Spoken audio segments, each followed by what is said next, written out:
আসসালামু আলাইকুম রহমতুল্লাহ। ছোট্ট একটা হাদিসের কথা আপনাদেরকে শোনাবো।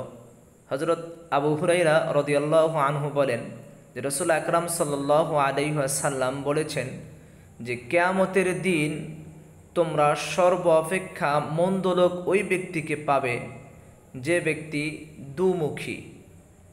রসুল আকরাম সাল্লাল্লাহু আলাইহি ওয়াসাল্লাম বলেন যে সে এক মুখ নিয়ে তোমাদের কাছে আসে আর এক মুখ নিয়ে সে তাদের কাছে ফিরে যায় বা তাদের কাছে যায়।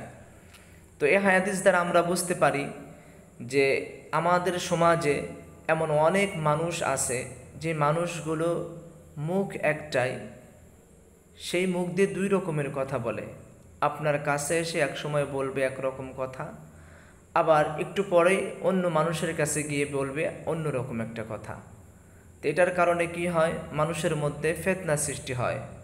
দেখা যায় যে যার কাছে বলা হয় সেই ব্যক্তি বলে যে না, অমুকে তো এরকম বলেছে। আবার অন্যজনের কাছ থেকেও যখন সেই ব্যক্তি শোনে তখন সেই ব্যক্তিও অন্যরকম কথা শোনে। এটার কারণে সমাজে একটা বিশৃঙ্খলা সৃষ্টি হয়ে যায়, সমাজে একটা ফিতনা সৃষ্টি হয়ে যায়।